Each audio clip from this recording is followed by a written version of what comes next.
Hoy vamos a analizar un caso aterrador que te dejará impactado. Así que mira este video hasta el final.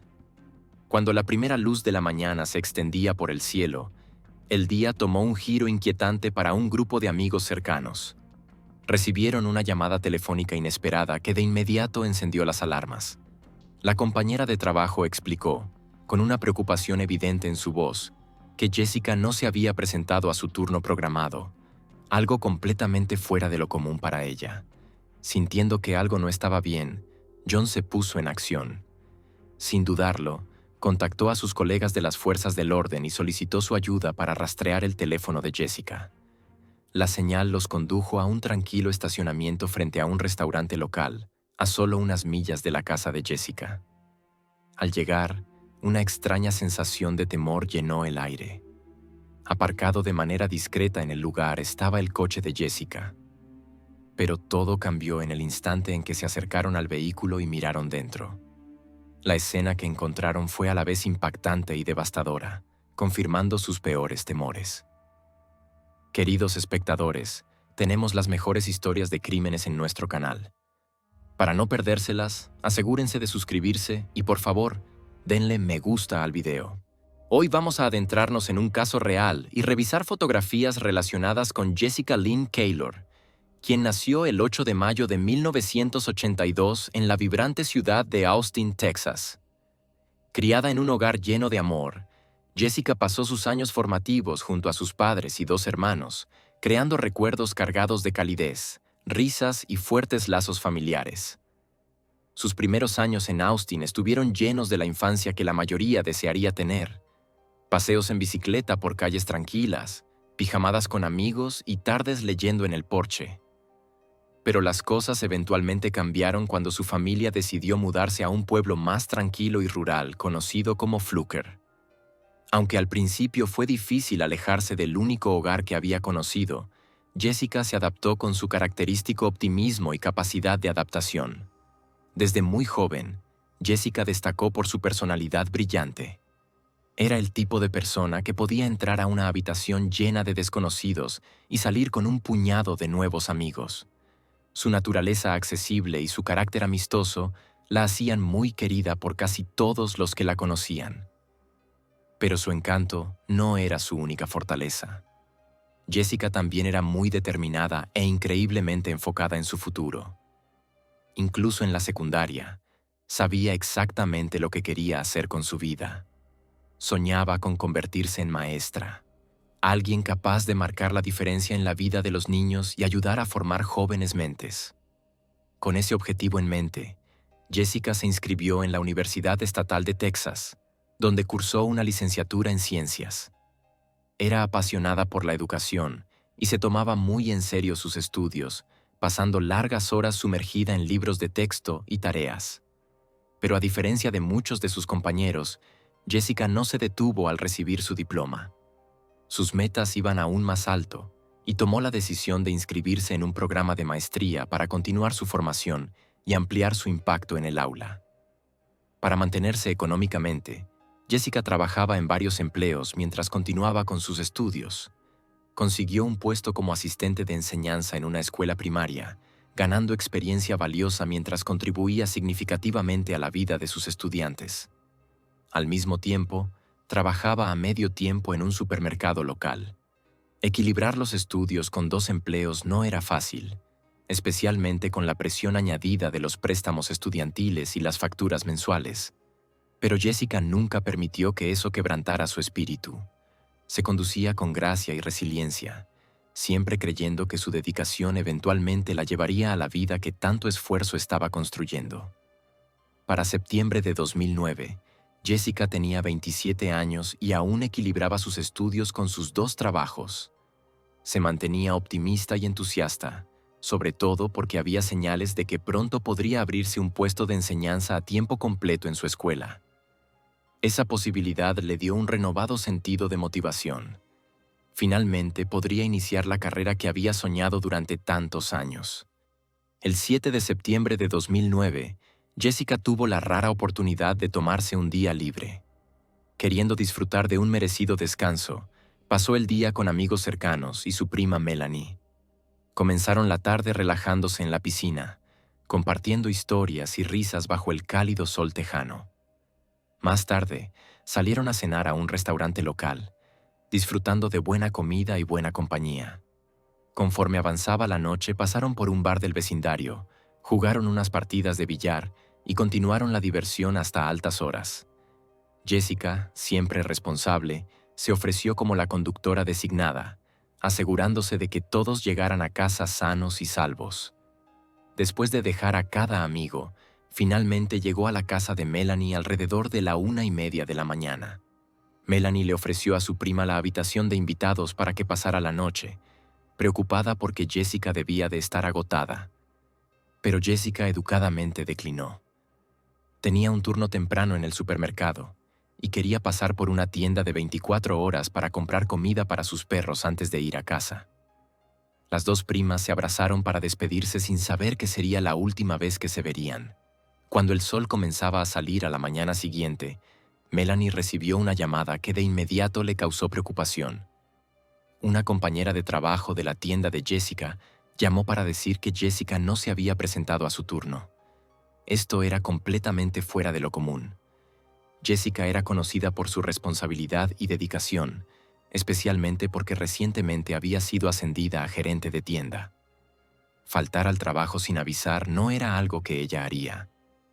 Preocupada, Melanie comenzó a llamar a varias personas para ver si alguien había sabido de Jessica.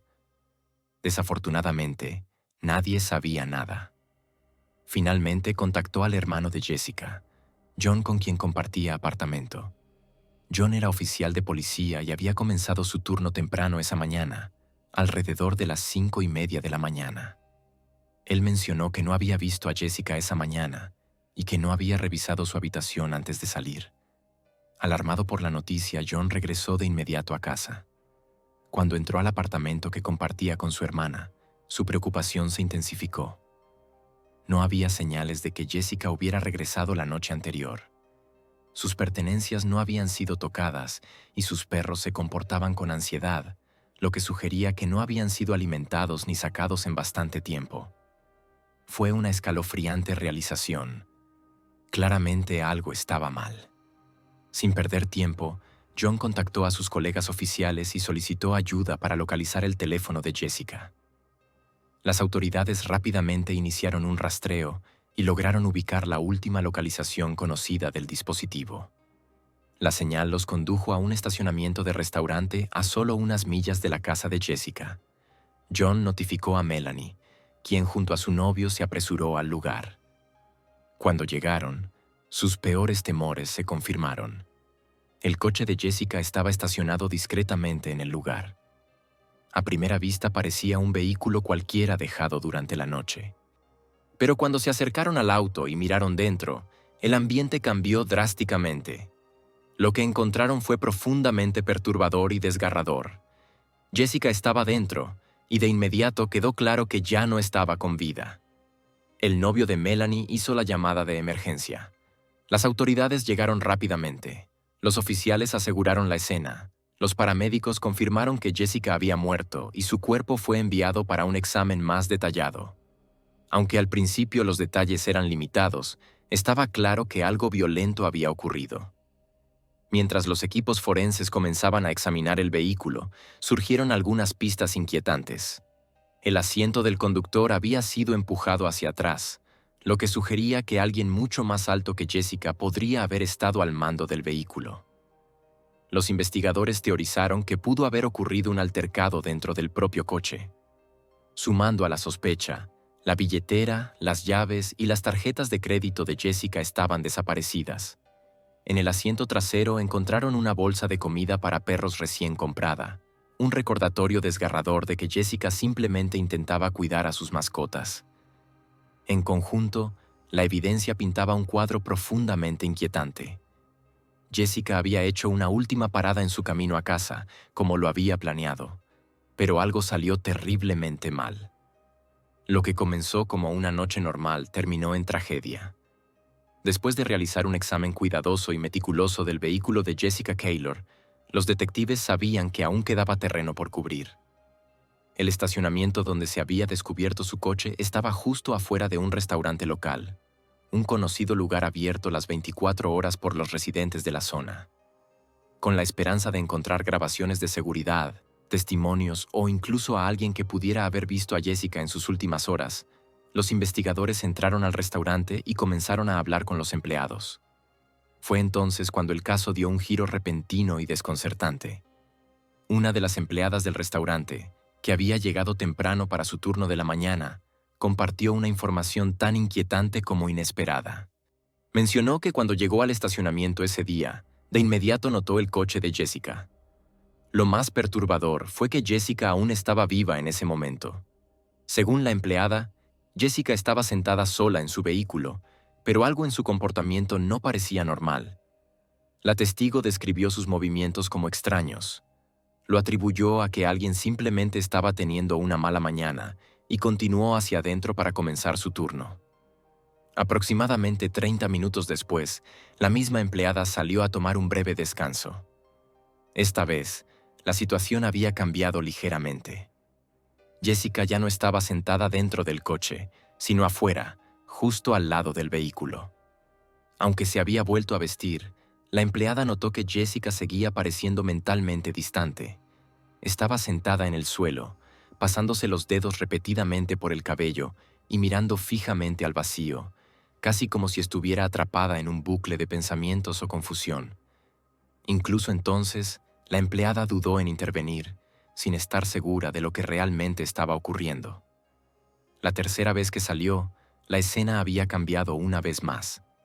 Jessica estaba de nuevo dentro de su vehículo. Desde la distancia parecía que estaba hablando consigo misma. Sus manos se movían en gestos extraños y erráticos, y su boca formaba claramente palabras, pero no había nadie más en el coche. Para quienes observaban, parecía que Jessica estaba profundamente angustiada. Aún así, ningún transeúnte se acercó a ella ni llamó para pedir ayuda. A pesar de lo cada vez más extraño de la situación, nadie alertó a las autoridades ni a profesionales médicos. Cuando los detectives supieron esta información, recurrieron a alguien en quien confiaban para obtener claridad. La prima de Jessica, Melanie. Necesitaban determinar si Jessica podría haber estado bajo la influencia de alguna sustancia que explicara ese comportamiento. Pero Melanie se apresuró a dejar las cosas claras. Les dijo con absoluta certeza que Jessica no había consumido alcohol. Les recordó que Jessica había sido la conductora designada la noche anterior, completamente responsable de llevar a todos a casa sanos y salvos, y que además tenía que trabajar a la mañana siguiente.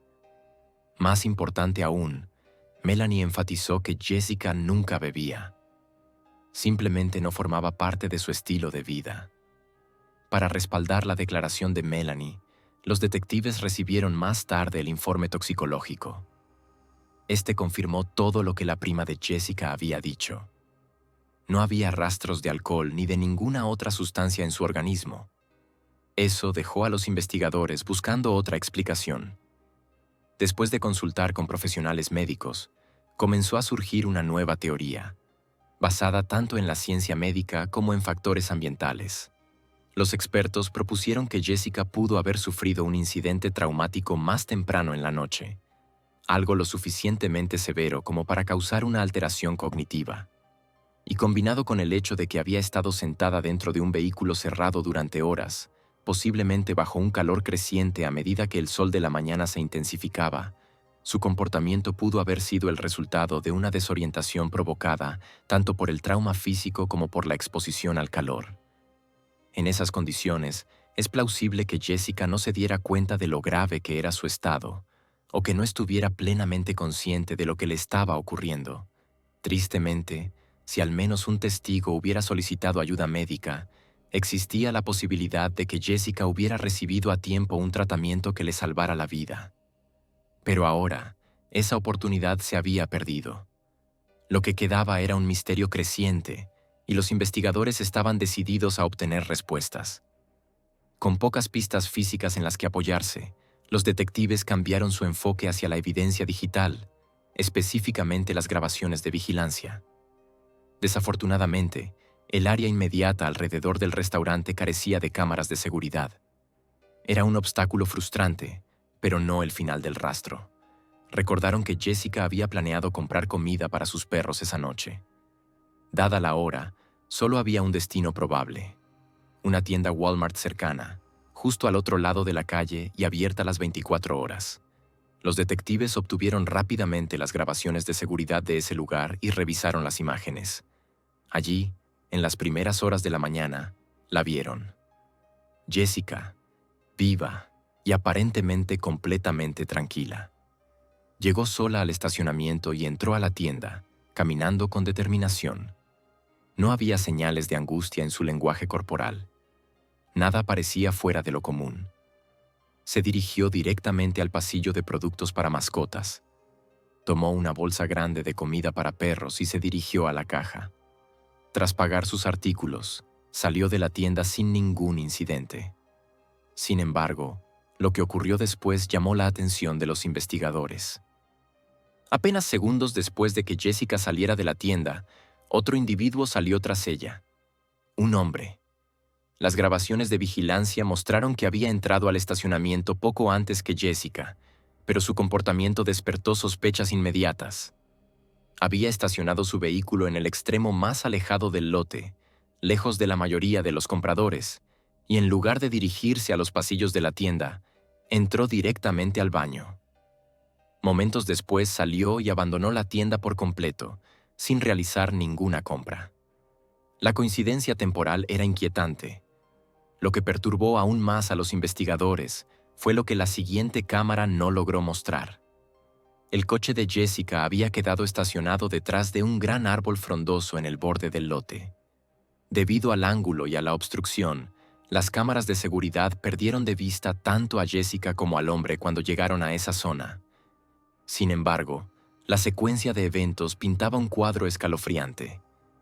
El hombre siguió a Jessica hacia su coche y desapareció detrás del árbol. Y luego, 2 minutos después, el coche de Jessica salió del estacionamiento. Ese mismo vehículo fue visto en otra cámara entrando en el estacionamiento del restaurante donde más tarde se descubriría su cuerpo. Pero hubo una última y perturbadora imagen. Después de que el coche de Jessica se detuviera en el estacionamiento del restaurante, pasaron varios minutos. Entonces, una figura salió de la puerta del conductor. Esta persona cruzó el estacionamiento, dirigiéndose directamente hacia la zona de estacionamiento, donde entró en el mismo vehículo en el que el sospechoso había llegado antes. En ese punto de la investigación, los detectives estaban casi convencidos de que el hombre no identificado visto siguiendo a Jessica Keylor desde la tienda Walmart y más tarde alejándose de su coche estacionado, estaba directamente involucrado en lo que le había sucedido. Todo en su comportamiento sugería que su presencia no era accidental. Pero existía un obstáculo importante. A pesar de horas de grabaciones de vigilancia, la calidad visual era demasiado pobre para distinguir claramente los rasgos faciales del hombre o leer con claridad la matrícula de su vehículo. Tanto él como su camioneta roja aparecían en cámara, pero las imágenes eran demasiado borrosas para usarlas en una identificación positiva.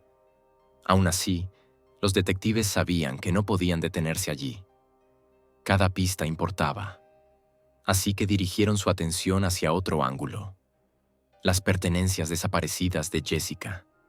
Su billetera y sus tarjetas de crédito nunca habían sido recuperadas, lo que planteaba la posibilidad de que quien fuera responsable hubiera intentado usarlas. Los investigadores contactaron rápidamente con su banco y comenzaron a revisar la actividad de su cuenta. Fue entonces cuando encontraron una pista crucial.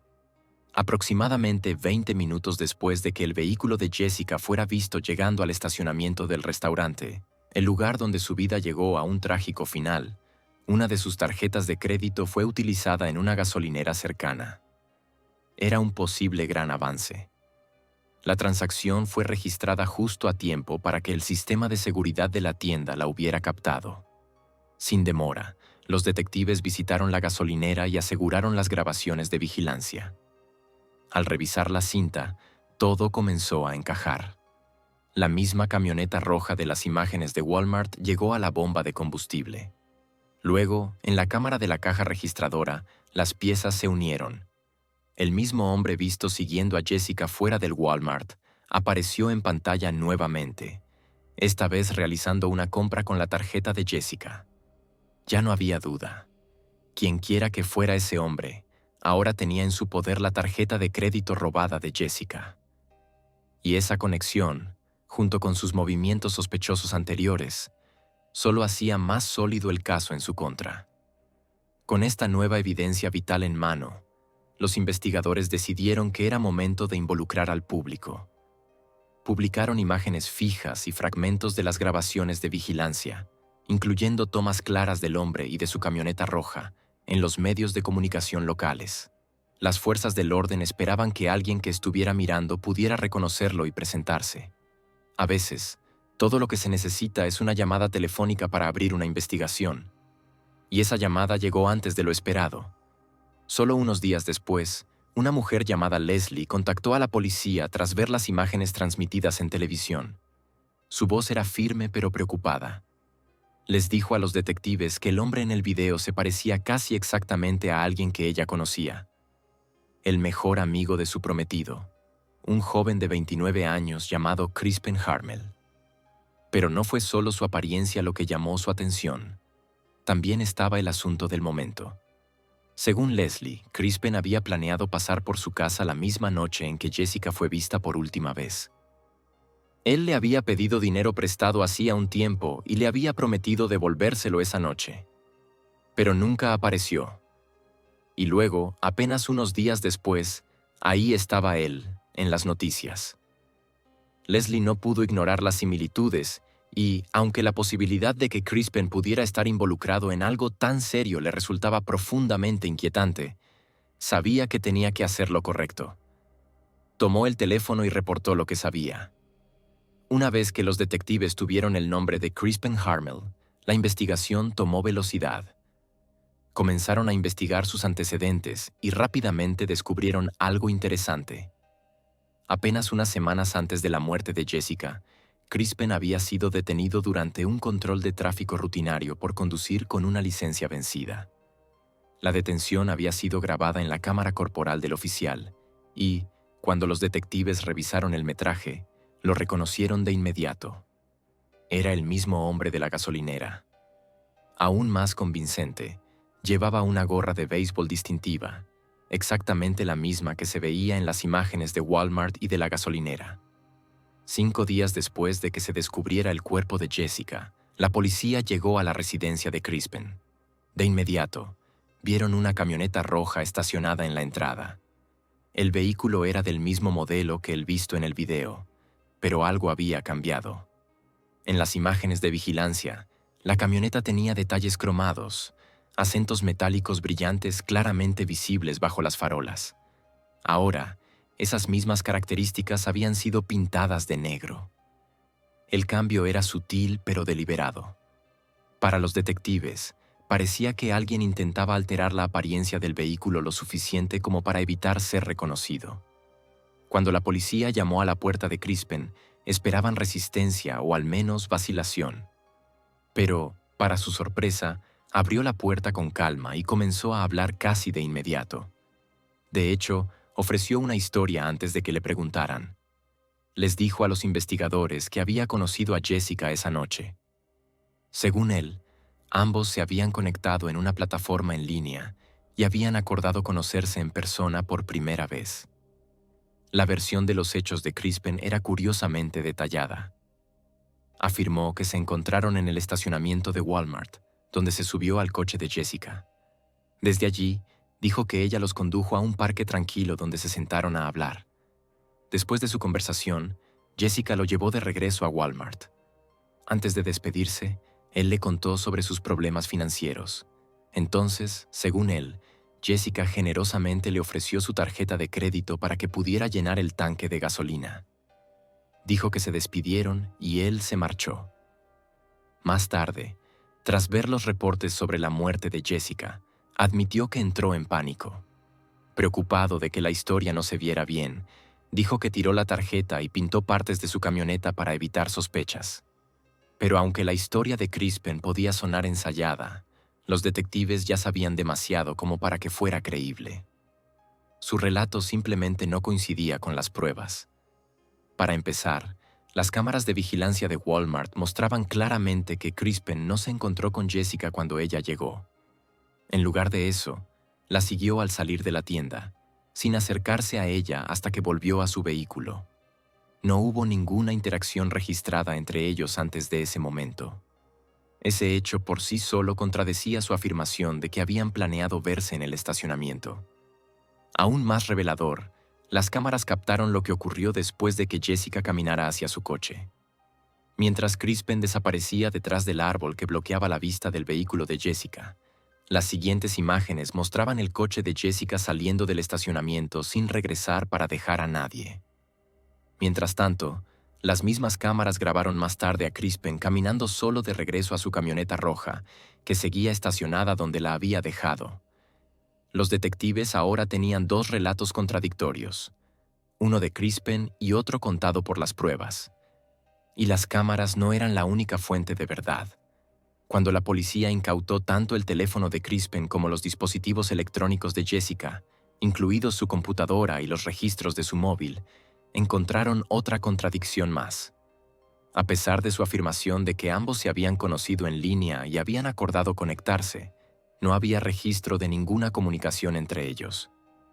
Ningún mensaje de texto, ningún correo electrónico, ningún mensaje directo, ni siquiera una llamada perdida. De hecho, los investigadores no encontraron indicios de que Jessica hubiera visitado el sitio web que Crispin mencionó en su historia. Para los detectives, eso lo confirmaba. La línea de tiempo, las inconsistencias, el vehículo alterado, la posesión de la tarjeta de crédito de Jessica, todo apuntaba en una dirección. A medida que los investigadores continuaban examinando el rastro digital dejado por Crispin Harmel, descubrieron algo que añadía aún otra capa de sospecha. Al revisar el historial de navegación de su computadora, encontraron una cronología que parecía demasiado coincidente como para ignorarla. En las primeras horas de la mañana, justo después de que la policía descubriera el cuerpo de Jessica Keylor en su coche, Crispin había estado en línea buscando activamente artículos de noticias relacionados con su muerte. No solo leyó un titular y pasó de largo. Hizo clic en múltiples historias de varios medios de noticias locales, leyéndolas a fondo. El momento de esas búsquedas levantó señales de alarma inmediatas. Los investigadores notaron que el supuesto encuentro de Crispin con Jessica, según su relato, había sido casual y breve, nada más que una conversación espontánea con una desconocida en un estacionamiento de Walmart. Entonces, ¿por qué estaba tan intensamente enfocado en leer cada artículo disponible apenas unas horas después? Y, lo que es más importante, ¿cómo supo siquiera que ella había muerto, a menos que ya supiera lo que había pasado antes de que la noticia se hiciera pública? Esta revelación no sorprendió a los amigos ni a la familia de Jessica. De hecho, habían sido escépticos con la historia de Crispin desde el momento en que salió a la luz. Quienes conocían mejor a Jessica estaban seguros. Ella no era el tipo de persona que aceptaría reunirse con un desconocido tarde en la noche, y menos aún sola en un estacionamiento. Ese comportamiento simplemente no coincidía con quién era ella, ni en temperamento, valores, ni rutina. Su prima Melanie, quien fue la última persona en verla con vida, recordó claramente que Jessica había mencionado necesitar comprar comida para perros y descansar antes de su turno temprano en el trabajo. No había dicho nada sobre encontrarse con alguien ni sobre hacer planes sociales. Su noche se suponía que sería simple, responsable como siempre. Alimentar a los perros, dormir un poco, ir a trabajar. La idea de que cambiaría repentinamente de rumbo para encontrarse con un desconocido en una cita espontánea simplemente no se alineaba con su personalidad. Para los detectives, esto reforzaba su teoría. Crispin no decía la verdad. Su versión de los hechos parecía cada vez más un intento de distanciarse de la responsabilidad, de crear una narrativa que presentara la muerte de Jessica como una extraña coincidencia en lugar de como el resultado de un acto deliberado y calculado. Al reconstruir las imágenes de vigilancia de Walmart, la gasolinera y las áreas cercanas, Los investigadores desarrollaron una línea de tiempo que pintaba un cuadro mucho más plausible y preocupante. En esta versión, Crispin no había acordado reunirse con Jessica en absoluto. En cambio, probablemente la vio dentro de la tienda mientras ella compraba comida para perros. Una vez que ella salió de la tienda y se dirigió a su coche, las cámaras lo mostraron haciendo lo mismo. Luego desapareció detrás del árbol que bloqueaba la vista del vehículo. Unos minutos después, el coche de Jessica salió del estacionamiento y nadie que la conociera volvió a verla con vida. Los detectives creían que en algún momento entre Walmart y el estacionamiento del restaurante donde se encontró su cuerpo, Crispin pudo haberla obligado a conducir hacia un lugar más apartado, posiblemente un parque cercano. Allí, creían, ocurrió algo lo suficientemente traumático como para causar los síntomas físicos y neurológicos que Jessica presentó después. Una vez que devolvió su coche al estacionamiento del restaurante, más cerca de donde había dejado su camioneta, tomó su cartera y sus tarjetas de crédito y desapareció. Cuando los detectives confrontaron a Crispin con esta versión de los hechos, él se negó a seguir hablando. Su actitud previamente cooperativa se evaporó. Sin ofrecer ninguna defensa, pidió un abogado. Aunque las pruebas circunstanciales eran contundentes, los investigadores rápidamente se dieron cuenta de que se enfrentaban a un dilema legal, uno que podía poner en riesgo todo su caso. El problema era inusual y complejo. Múltiples testigos habían visto a Jessica con vida después de su última interacción conocida con Crispin. De hecho, varios habían descrito su comportamiento en las primeras horas de la mañana. Estos avistamientos demostraban que ella había sobrevivido durante varias horas después del presunto ataque. Y aunque esto era una pieza importante del rompecabezas, también creaba un área gris legal. Para que una acusación de asesinato prosperara en el tribunal, los fiscales necesitaban probar que las acciones del acusado habían llevado directamente a la muerte de la víctima. La complicación. La forma de muerte de Jessica era sumamente inusual. Los profesionales médicos no podían decir con un 100% de certeza por qué permaneció con vida tanto tiempo. No había precedente documentado. En todos los años de literatura forense y médica, nunca se había confirmado un caso en el que una persona hubiera sido atacada, sobrevivido durante horas en un estado desorientado y luego fallecido por esas lesiones sin mostrar síntomas claros al principio. Los fiscales temían que si avanzaban con una acusación de asesinato, un abogado defensor pudiera generar suficientes dudas razonables para influir en un jurado. Y sin una confesión de Crispin, el caso seguía siendo vulnerable. Mientras tanto, los detectives continuaban sus esfuerzos por vincular a Crispin de manera más directa con la escena del crimen. Registraron minuciosamente el coche de Jessica, con la esperanza de encontrar pruebas de ADN, huellas dactilares o cualquier otra cosa que pudiera relacionarlo con sus últimos momentos. Pero el coche había estado estacionado en un aparcamiento público durante horas y, desafortunadamente, no encontraron nada. Ninguna evidencia física conectaba a Crispin con el vehículo, al menos no de manera concluyente. Aún así, había algo que jugaba a favor de los investigadores. Crispin había admitido, en los registros, haber destruido pruebas. Según sus propias palabras, había tirado la tarjeta de crédito de Jessica y repintado su camioneta después de ver las noticias. Estos no eran actos de alguien que no tuviera nada que ocultar. Eran intentos claros y deliberados de evitar ser detectado. Así que, en mayo de 2010, los fiscales presentaron un cargo menor pero aún serio: manipulación de pruebas. Aunque no tenía el peso de una condena por homicidio, le daba al sistema legal algo sólido con lo que trabajar. Sin confesión y sin pruebas físicas concluyentes, este cargo les permitió mantener a Crispin fuera de las calles mientras seguían investigando.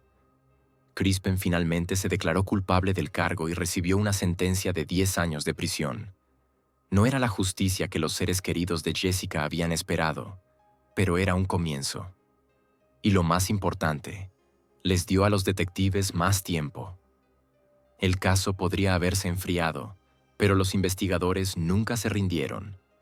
Durante años continuaron revisando los avances de la ciencia forense, con la esperanza de encontrar algo que respaldara su teoría, una conexión que pudiera validar científicamente la idea. Luego, en 2013, surgió un avance de una fuente inesperada, una revista de investigación médica. En esta publicación, los médicos detallaban estudios de casos que involucraban un fenómeno raro pero científicamente reconocido. En estos casos, la víctima no moría.